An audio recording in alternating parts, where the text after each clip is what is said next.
Assalamualaikum warahmatullahi wabarakatuh. Alhamdulillah, pada malam Jumat ini kita berkumpul dengan Mujid tanggal 16 September 2021 sudah mengadakan rihlah yang terakhir di Kabupaten Cirebon. Kita beristirahat di salah satu hotel di kota Cirebon ini. Kami sebagai pengurus wilayah kepada seluruh praktisi dan pengurus cabang dan PAC untuk mendengarkan apa yang disampaikan oleh guru besar kita dan oleh Mujid, yang mana arahan-arahan untuk bisa lebih aktif dan lebih militan di JRA dan lebih berani untuk mendakwahkan Al-Quran sebagai syifa. Jangan sampai kita meruqyah itu sampai takut oleh dukun. Sekian, monggo.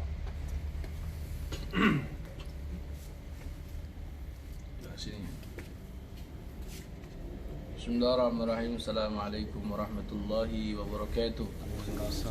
Hamdan wa syukran lillah, wassalatu wassalamu ala rasulillah, wa ba'du. Allahumma innaka qad aqdarta ba'da khalqika ala sihri wa syarr, walakinnaka tafatta lidhalika bi'idni dhur, fa'udhu bimastafatta bihi mimma aqdarta alaihi bihaqqi qawlika ma hum bidharina bihi min ahadin illa bi'idnillah.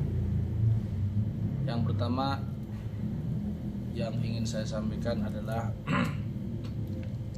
bahwa Imam Ghazali radhiyallahu anhu mengatakan dalam kitab Khawasul Quran, kana rajulun bi Baghdad yusamma birruqyah. Ada seorang peruqyah di Baghdad. Kemudian ketika dia mengobati orang, maka selalu sembuh. Fasalahu rajulun bidzalik, alaka ilmun bidzalik. Apakah kamu punya ilmu? Ada saudaranya yang bertanya, wahai peruqyah, adakah kamu punya ilmu? Kata beliau, ketika ada orang yang sakit terus, kenapa sembuh?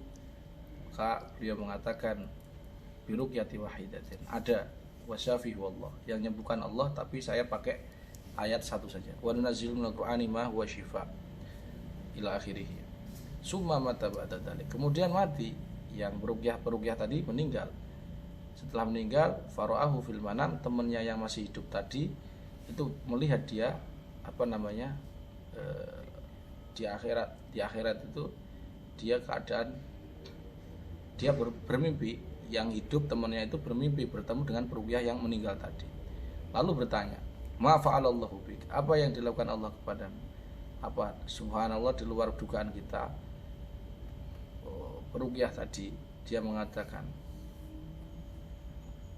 qad ghafara li rabbi bi ta'zil qur'ani wa ta'zimi, aku diampuni Allah karena aku mengagungkan dan memuliakan Al-Quran. Jadi sungguh kita ini yang itu hanya satu ayat saja itu dianggap atau dicatat sebagai memuliakan Al-Quran. Bagaimana kita meruqyah dengan berbagai ayat, dan kita ini sesungguhnya hakikatnya adalah memuliakan Al-Quran.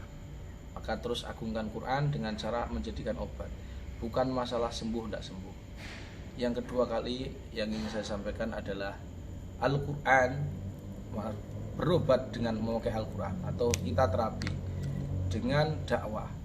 Maka kita harus anjurkan masyarakat ini dakwahnya, karena kita sayap LDPBNU, sehingga kalau ada orang setelah kita kasih kalian semua ilmu tentang cara meruqyah, deteksi dan lain sebagainya, maka yang terpenting bukan hal itu, tapi di balik esensi semua itu yaitu dakwah. Dakwah mengajak orang berbuat baik. Jikalau orang kena sihir misalkan, dia karena emosi, maka dakwai mereka untuk selalu bersabar. Wasta'inu bis-sabri was-salah.